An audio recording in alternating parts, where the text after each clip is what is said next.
United States President Donald Trump has threatened to slap countries doing business with Iran with a 25% tariff. The country's main source of revenue comes from exports to China, Türkiye, Iraq, the United Arab Emirates and India. Now, South Africa does have limited trade relations with Tehran.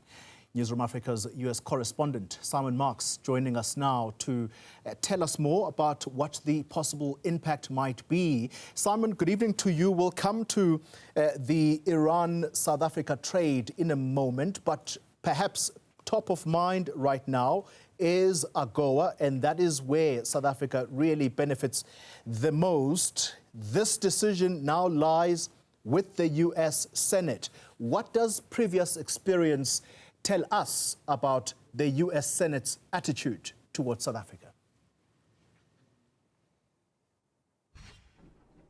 Well, it's difficult to know where this is going, Gorley. As you know, the House of Representatives has passed a 3-year extension to AGOA with no indication that the House of Representatives wants to exclude South Africa from the Africa Growth and Opportunity Act for that 3-year period.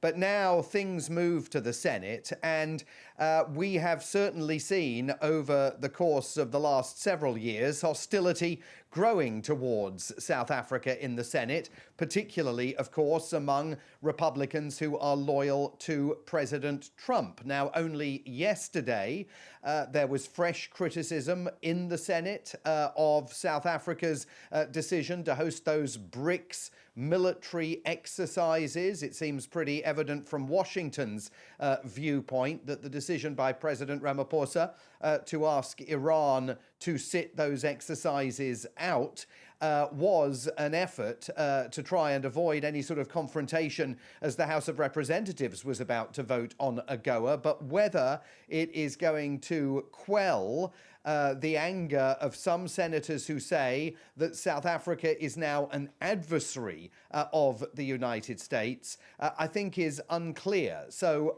South Africa's future under AGOA still very much hangs in the balance. And those senators will also, in large measure, take their cue from the White House. And given the degree of hostility that exists between the Trump administration here in Washington and the government of President Ramaphosa, the willingness of the Trump administration still to base US policy towards South Africa on the false claims that an unreported white genocide is taking place in South Africa, and also on the president's false claims that the South African government is actively expropriating Afrikaner farms without compensation under the terms of the new Expropriation Act. As long as disinformation continues to influence America's policies towards South Africa, it is perfectly possible that the White House will say to members of the Senate that they want South Africa excluded from AGOA. But at the moment, I mean, I think hope is still alive from a South African perspective, particularly after that vote in the House of Representatives yesterday. Let's move on then, Simon, to Iran. So the reason Iran comes into the picture is that there is huge turmoil in that country. It is a well-known fact that the people there feel that it is a repressive state, and lots of people have been killed, we understand, as per the reporting by some of the international news agencies. But here's the kicker. The United States says that it is threatening new tariffs for countries that are doing business with Iran. South Africa has limited trade with Iran, as we've indicated. We export medical instruments, rubber tires, and coal.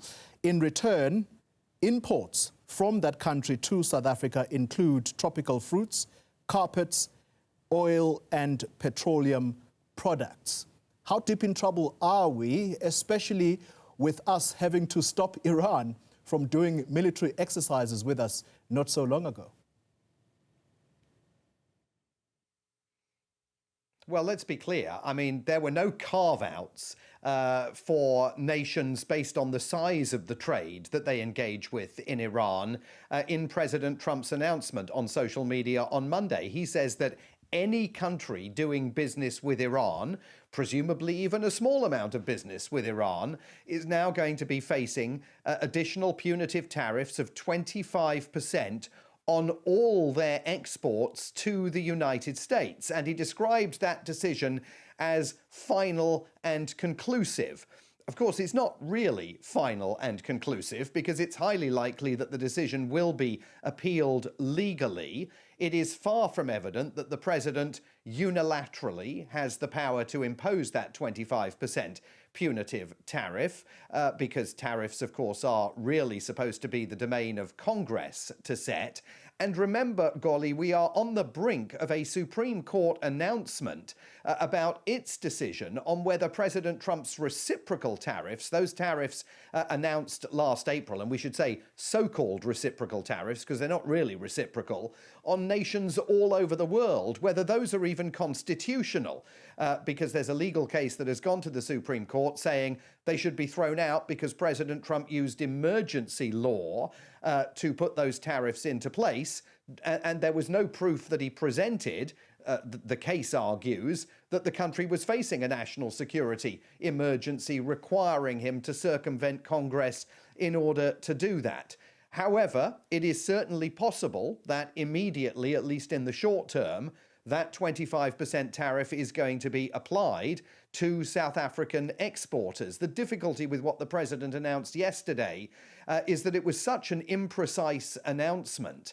And as I say, while he deemed it final and conclusive, that's not within his orbit to make that pronouncement. And I think the courts here will undoubtedly be asked to weigh in. Finally, Simon, Jerome Powell is a very powerful man in the United States. Just to paint a picture of who he is, his South African counterpart is Lesetja Kganyago. Lesetja leads the South African Reserve Bank, whereas Jerome Powell leads the Federal Reserve, which basically almost determines how the markets the world over really act. Talk to us about this. What's going on between him and the US president?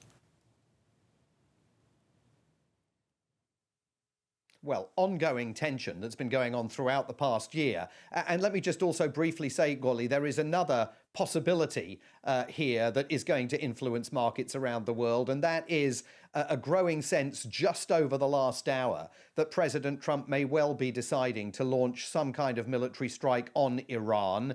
He's put a message out on his social media feed telling Iranian patriots to keep protesting, take over your institutions, save the names of the killers and abusers. He says he's cancelled all meetings with Iranian officials until the senseless killing of protesters stops, and he says help is on its way. And that phrase, help is on its way, is being read here by many analysts as suggesting that the president may again be thinking of launching military strikes on Iran. All of this comes at a time of nervousness in the markets because of this standoff with Jerome Powell, the Fed chair, who has been relentlessly accused by the president of not lowering interest rates rapidly enough over the last year. Suddenly on Friday, the Fed learnt that Mr. Powell is going to go down in history as the first ever Fed chair to come under criminal investigation because a US attorney loyal to and appointed by President Trump here in the District of Columbia has sent subpoenas legally compelling Jerome Powell to provide information about whether he lied to Congress in discussing the cost of renovations to the Fed's headquarters here in Washington. This has been a bugbear for Donald Trump. He's accused Jerome Powell of overseeing ballooning costs in terms of the renovations of those headquarter buildings here in Washington that the Fed chair denies. And what we've seen over the last few hours is central bank governors around the world following on from all of Jerome Powell's living predecessors and 5 former Treasury secretaries yesterday, saying that what the Trump administration is engaged in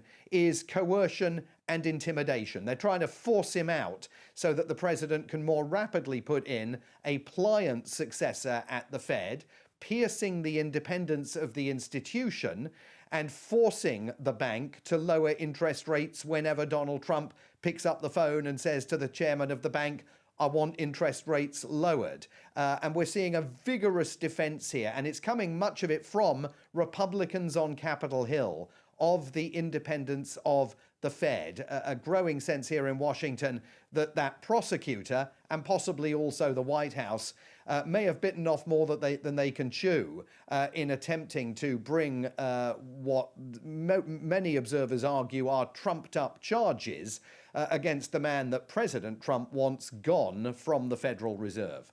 And this is the same man he appointed in his first term of office. Simon Marks, thank you very much indeed for that update. All right.